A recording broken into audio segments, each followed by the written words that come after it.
Hey guys, I know it's been a while, but Happy New Year to all of you, and I hope you all had a prosperous new year. So, today I am super excited to share with you guys the books that I've read last 2025 and also to talk a little about how you should check them out as well.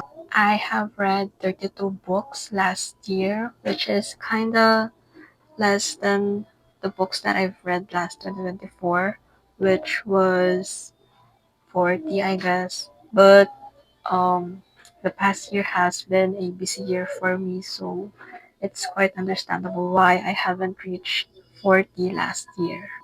It's okay. I'll be going through the books month by month, so you'll see what I read per month and why each one of them stood out for me. Don't worry, guys, I'll just keep it short and give you the main idea of the book, plus the people who might enjoy it. I mostly read these books digitally, so I had less physical books that I will show you guys.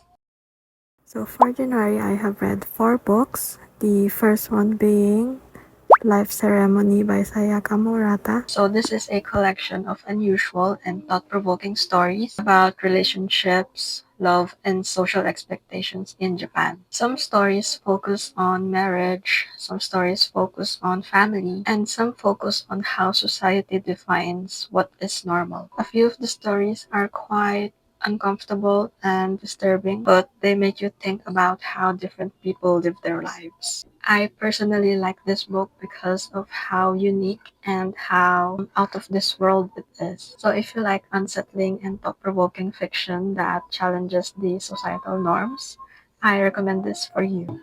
Next book is A Good Girl's Guide to Murder by Holly Jackson. This is a mystery about a girl who started investigating on a murder case who everyone thought is settled. It begins pretty casually, but it gets darker and more intense as she gets closer to the truth. It is very easy to read and it's perfect for the people who are just getting out of a slump.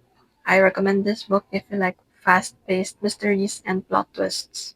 Next is the Sweet Bean Paste by Durian Sukegawa, which I also read on my e-reader. So this is a heartwarming story about a middle-aged man who runs a small dorayaki shop and his friendship with an elderly woman who secretly has a um perfect skill on making some dorayaki. This story gently explores the themes of loneliness, aging, and the small joys and pain that people carry in their lives. This is an okay book for me because it's really slow and simple, but deeply emotional. And it really makes you appreciate the small things in life. So I recommend this to you guys if you like reflective stories about human connections in our everyday life. So the last book I read in January was Tuesdays with Morrie by Mitch Albom. So this is a nonfiction following Mitch Albom reconnecting with his former professor, which is Morrie, because he is dying from a disease called ALS, which is a neurodegenerative disease. So every Tuesday they meet and openly talk about love, life, death, and so on and so forth. I personally like this book because it really was a heartfelt read and it's also inspiring and it made me reflect on what truly matters in life. So if you like real life stories that are thoughtful, emotional, and full of life lessons, I recommend this book for you. So for February, I have read two books, and one of them is Small Things Like These by Claire Keegan. So this story is about a man in an Irish town back in the 1980s who discovers some secrets in a local convent while getting ready for Christmas. It's a short and simple story, but it really makes you think about doing the right thing even if it's hard. I personally like this book because it is really packed with emotional weight and it's really a thought-provoking story as well. Also, I know that there's a recent movie about this book and Cillian Murphy was Bill in this story, so I am yet to watch that. The last book I read for February was Conversations with Friends by Sally Rooney. So this book follows complicated friendships and relationships, mostly through long conversations and inner thoughts. And personally, I didn't enjoy it because all of the cheating and drama, it all felt unnecessary to me and kind of frustrating. I really think that Sally Rooney is a hit or miss. So you'll either like her works or you will not. I don't know, maybe her writing style is also one of the factors why I did not like this book because she always gives quotation marks for dialogues. So people often have a hard time reading and differentiating whether this is a dialogue or just a statement. For March, I only read two books as well, and one of them was this one, Crying in H Mart by zauner. This is a nonfiction as well about losing a mother and dealing with grief. The title is literally and the only explanation I can give you guys on what this book is about. Yes, she cries in H Mart. It's very raw and honest and somewhat emotional, but I personally did not like it that much. Maybe because I have read this during the lowest point in my life. I don't know. But if you like personal memoirs about grief and family, I recommend this one to you. The next one is A Small Place by Jamaica Kincaid. This book was my first book of Jamaica Kincaid, and I'm really glad that I've tried reading her works. So this book is a short but intense essay about colonialism and tourism. And I like the writing style because the author directly speaks to the reader, which some people might see as uncomfortable, but it's really intentional. So if you like critical and political nonfiction, I recommend this one to you guys. For April, I have read four books, and one of them was So Late in the Day by Jamaica Kincaid as well. So this book is about a woman reflecting on her life, her relationships, and the power dynamics that she notices around her. The writing is really simple, but the ideas about gender and society are really strong and thought provoking. I personally like this book and I particularly like her writing style, and I wish to read more of her works in 2026. So if you like quiet and reflective stories that explore relationships and society, I recommend this book to you.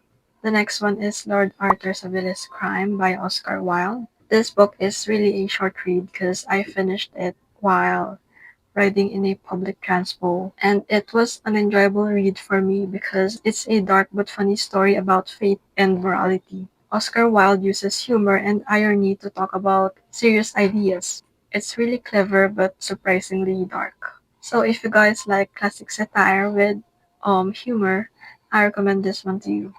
Slaughterhouse-Five by Kurt Vonnegut. This book follows Billy Pilgrim. He is a soldier who survives World War II and becomes unstuck in time. So he experienced moments from his life and about the war out of order. This is also dark humor and tragedy. It also shows how war affects people in strange and powerful ways. I personally liked it because it's different from any war stories that I've read, and it really makes you think about the time and trauma. And I think Vonnegut's way of writing really was a big factor of why I finished this book. So if you like anti-war novels, dark humor, and experimental storytelling, I recommend this one. The last one for April was The Pearl by John Steinbeck. This was my first book of his and definitely not the last. So this story is about Kino. He is a poor pearl diver. He found a huge pearl and he dreams of a better life for his family. But this particular pearl brought danger and tragedy instead of happiness. And I personally like this book and his writing style because it really makes you think about ambition and how some people are really evil. So if you like short classics with emotional impact and strong moral lessons, I recommend this one, guys. So for May, I also read four books for that month. One is Vanishing World by Sayaka Murata again. This is another collection of short stories that reimagines how society works. This book is where relationships, family, and sexuality are all portrayed in a very unconventional way. I feel like this is a very disturbing book, so read at your own risk. But I personally like Sayaka Murata, so if you like boundary pushing fictions, I recommend reading her works. The next one is Cold Enough for Snow by Jessica Au. This book is about a daughter and mother who travels together to visit their distant relative. But much of the story is about their memories, unspoken feelings, and the distance between them. I personally like this book because it makes you think about how much you should love your mother and your family in general. So if you like slow and introspective books about family and connections, this one is for you. The next book is My Year of Rest and Relaxation by Ottessa Moshfegh, and I have dedicated one video about this one, so I won't go through it much, but this is about a woman who decided to sleep through an entire year of her life. It is dark, uncomfortable, and sometimes funny in a bleak way. I think the characters may be unlikable for some people, but for others they might be interesting characters. So this is a hit or miss as well, or touch and go. My last read for May was We Should All Be Feminists by Chimamanda Ngozi Adichie. I don't know if that's the correct pronunciation, but if I butchered the author's name, feel free to correct me. So this is a short essay about what feminism really means. It connects personal experience with larger social ideas. It is very accessible and easy to read, and it's very short as well. So if you like thoughtful and beginner-friendly fiction, this one is for you. For June, I have read two books, and the first one was If You Could See the Sun by Liang. As you guys know, this is just another attempt of me reading a young adult book. So this book is about a girl who literally started being invisible, which also mirrors how she feels emotionally because she feels ignored and unseen by those people around her. So this explores themes of pressure, ambition, and the struggle to be noticed by the people around you. This book overall is a good read for me and a good palate cleanse. The last one for June was The Bell Jar by Sylvia Plath. I've been wanting to read this one for long and I'm glad that I finally did. So this novel is about mental health and feeling trapped in life. It was an okay read for me as well because it really makes you think about identity and depression. And I don't know if it's just me, but I kinda remembered the movie Girl Interrupted while reading the last parts of the book. It just gave me a similar feeling. So if you like introspective classics about mental health, this book is for you. So for July, I have only read one book, which is The Wasp Factory by Iain Banks. So this book is about a young man named Frank who lives on a small Scottish island and has very disturbing and strange habits. So the story is told from his point of view, which is unreliable for me, and it made everything feel twisted and unsettling. So this book deals with family secrets, isolation, and dark psychology. I personally found it shocking and disturbing, but also strangely fascinating because I really don't know what goes inside Frank's mind. And the plot twist of this book on the last pages was mind-blowing. So if you like dark, shocking, and psychologically twisted fiction, this one is for you. For August, I have read 4 books as well. Is 4 books the most I can read in a month? So the first book I've read last August was Woman at Point Zero by Nawal Saadawi. This is a powerful story based on a real woman's life. It talks about oppression, survival, and anger in a very direct way. This is a feminist literature, and if you like those type of books, I recommend this one to you. The next one is In Cold Blood by Truman Capote. I have talked about this in my previous video, so I won't go into detail, but this is a true crime book about a real murder case. It's very detailed, and knowing what Capote went through just to research was fascinating to me. So if you like true crime with literary writing, I recommend this one. Next one is Joan Didion's A Year of Magical Thinking.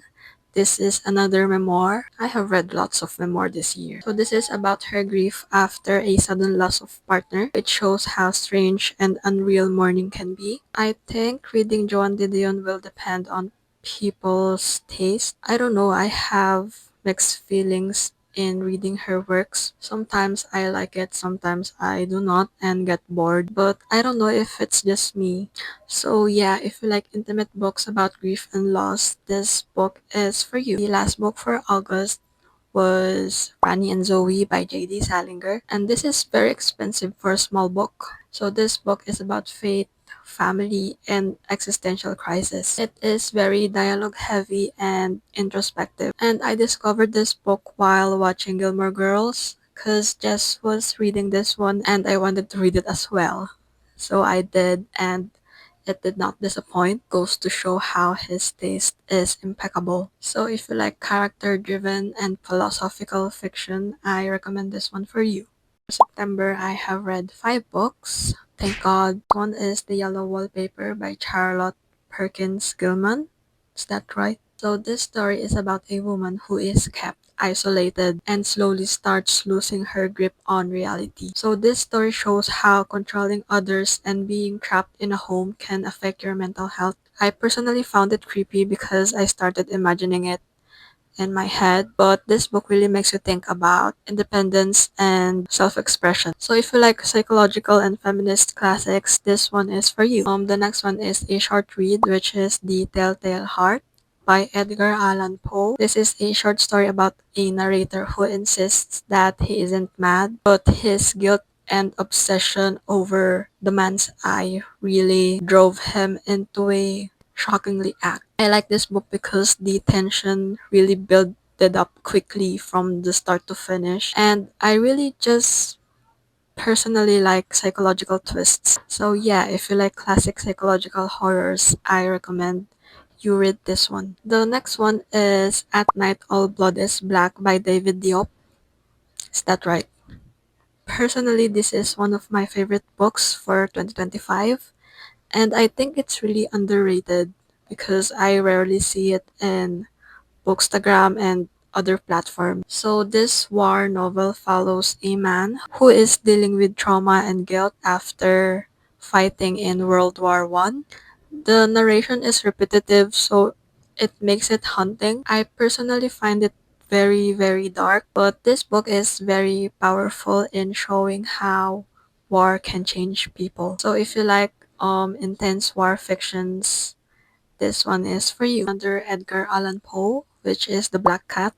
This is a short read as well. So this is a story about a man whose guilt and violent tendencies slowly destroy him and those around him. And I think the narrator's moral collapse made it unsettling. I find this book grim and disturbing, but personally I find it fascinating to see someone spiral so completely. So if you like dark and gothic short stories, this one is for you. So the last book that I've read for September was I Who Have Never Known Men by Jacqueline Harpman. So this is a dystopian novel about isolation and survival. And I remember talking about this in my previous video. So this is about a group of women who were isolated in an underground place and they are cut off from the rest of the world. So this book focuses on survival and loneliness and what it means to exist. I personally found it bleak, but thought-provoking, and it was kinda an intense read for me. So if you like minimalist dystopian fiction that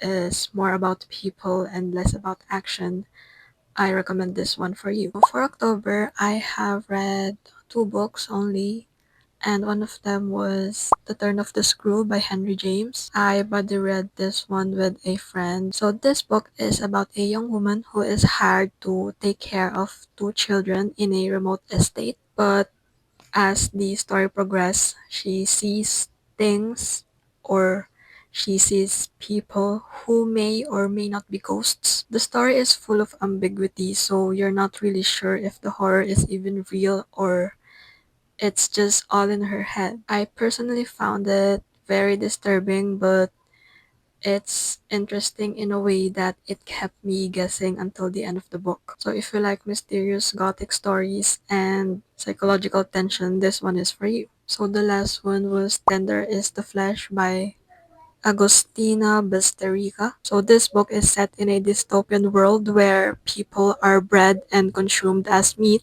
and society treats this as a norm. It's really disturbing and brutal for me, and it makes you question about morality and society. I personally found it hard to read at times, and this one is definitely not a one-sitting read. But when I finished it, I couldn't stop thinking about it. I don't know if it's unforgettable in a good way or a bad way. It stuck with me even though I did not like it as much. So if you like unsettling and disturbing dystopian fictions, this one is for you. The last 2 months was where I had a lot of challenges in life, so I haven't read a lot.